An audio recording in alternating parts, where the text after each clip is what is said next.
She went on to say, Arunachal, not India, China. Your visa not acceptable. Your basically passport is invalid.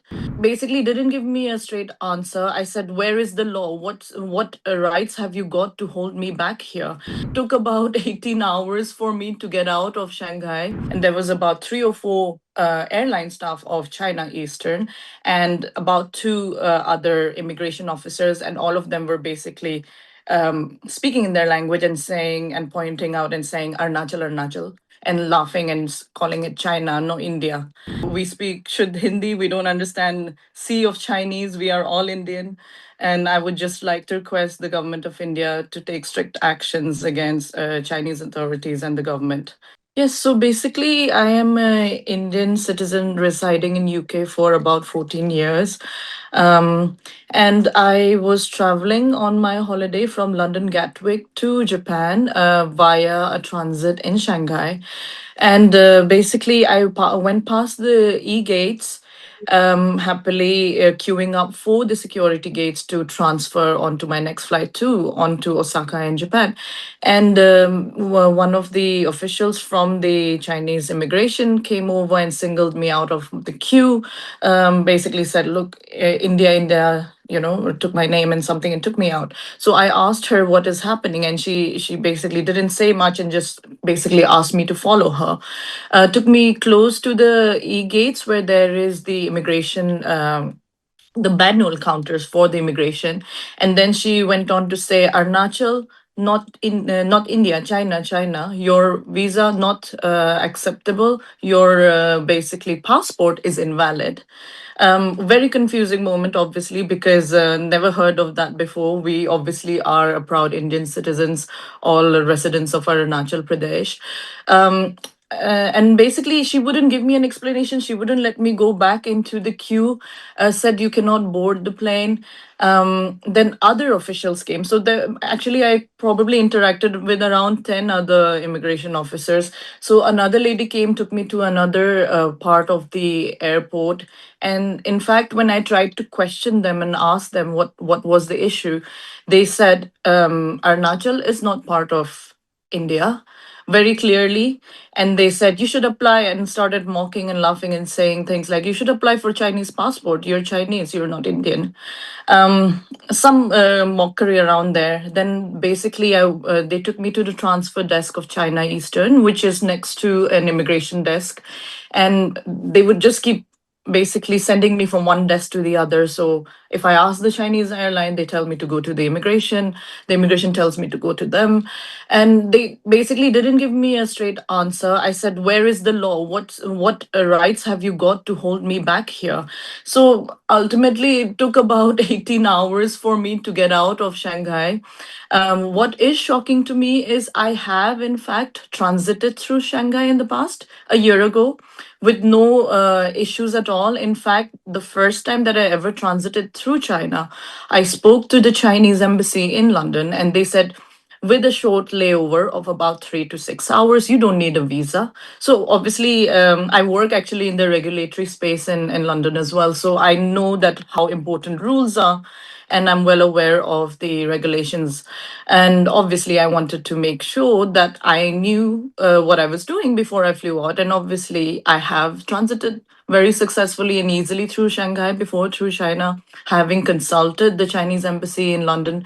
But at this time, I feel maybe it was the weekend. They knew that the offices are closed. The timing was as such that I couldn't actually call the Chinese embassy in London. So after a lot of ordeal, because there was no Wi-Fi, the Wi-Fi was really slow, and even if I did get connected to Wi-Fi, you can't open Google, you can't open any of the socials like your Facebook or WhatsApp. So I couldn't get in touch with my family for a very long time.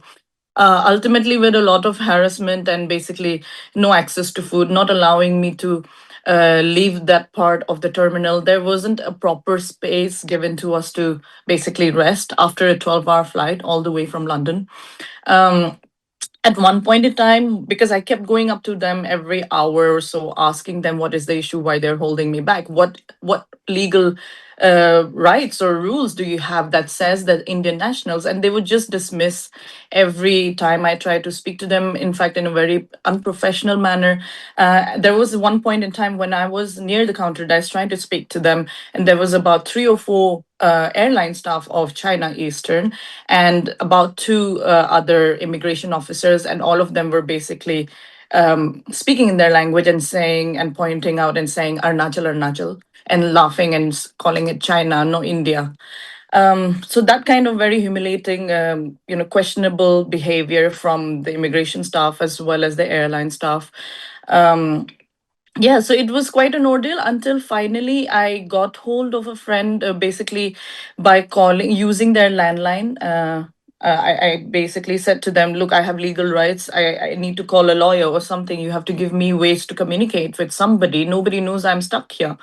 So I called up a friend in London. They helped me to basically get the details, because even if I had a little bit of internet, it doesn't open Google, so I couldn't find the immigration details. So I called up the Shanghai and Beijing Indian embassies, and within an hour, very very helpful, in fact, and very glad that the Indian officials came to the airport, and then basically they got me some food and basically spoke through the issues with them and helped me get out of the country. So a very long ordeal, 18 hours, but glad that I'm out of there. Yeah, but obviously I've missed my flights, my all the plan that I had. It took a lot of time to even get the visa for Japan. I had all the right documents, everything. I don't understand, and I can even check on the rules. It says that you don't need a transit visa if your stay is less than a couple of hours. It was only there for 3 hours, but their argument was I don't have a valid document. I mean, I have traveled to 58 countries. I have used my Indian passport everywhere. It's a valid document, but apparently not in China. I guess you also wrote to the senior officials as well. If you can talk to us about that.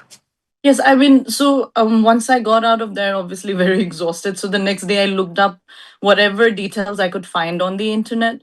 So I basically wrote an email copying in a Ministry of External Affairs, the PMO office, CM of Arunachal Pradesh, Foreign Secretary. So whatever information I could get hold of the higher ups in the government, basically I have written out to them. Obviously, such an incident shouldn't happen to someone who is just a normal citizen. Like, I don't even work for the government, so I don't have a say in such diplomatic matters. And just to be harassed for so many hours, I think it might be quite. Quite a tactic used by the Chinese government to hassle citizens of India, and especially from Arunachal, because it was the weekend as well. So they know that government offices are closed in such hours. But yeah, so that's how it all panned out. And I'm just grateful to Mr. Rajat and his team from the Indian embassy who helped me get out of there finally around 10:30 p.m. So I was stuck for quite a while there. This brings me to the last question, ma'am. Any expectation and assurances given from the side on any expectations going forward? What would be your take? I would say, I mean, obviously, I want to raise this awareness that, residents and especially residents of the northeast of India should not face such, harassment in terms of being called and being told that you are not part of the country that you're so proudly a citizen of. And obviously, would like the government of India to raise this on a diplomatic level with the Chinese authorities. That, this is not something a regular citizen can resolve. Me saying whether or not it is part of India or China. Of course, we are part of India. I mean, we don't have any voting rights. We don't have any rights in China. We don't have any access to public funds in China. So we are obviously not part of that. We speak should Hindi. We don't understand C of Chinese. We are all Indian. And I would just like to request the government of India to take strict actions against Chinese authorities and the government on such matters. Yes.